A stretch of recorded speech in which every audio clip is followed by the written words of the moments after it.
High, প্রতিদিনের মতো আজকেও একটি গল্প নিয়ে চলে এলাম। গল্পের নাম নিজেকে লোহার মতো শক্ত করো।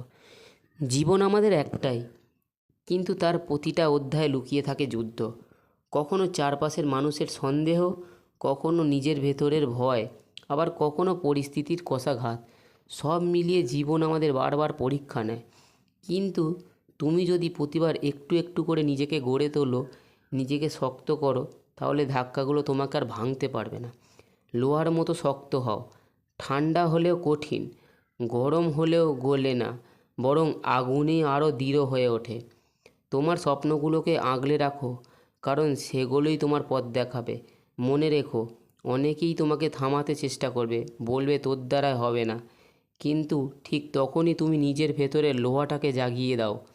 দাঁড়িয়ে যাও মাথা উঁচু করে, চোখে আগুন নিয়ে। হার মানা সহজ, কিন্তু জেতার স্বাদ পেতে হলে আগুনে পোড়া লোহা হতে হয়। নিজেকে প্রশ্ন করো একবার, আমি কি সত্যিই ভাঙবো, নাকি লোহার মতো জ্বলে উঠব? উত্তরটা তোমার মধ্যেই আছে। তো আমরা এই গল্পটা থেকে কি বুঝলাম? মানুষ আমাদের হাজারবারও ভাঙতে চেষ্টা করবে, কিন্তু নিজেকে পুরো লোহার মতো শক্ত করতে হবে, যে হাজার আঘাত করলেও যেন না আমরা ভেঙে যাই। তো গল্পটা আমার কেমন লাগলো? যদি ভালো লাগে চ্যানেলটাকে সাবস্ক্রাইব করবে, লাইক করবে এবং শেয়ার করতে ভুলবেন না।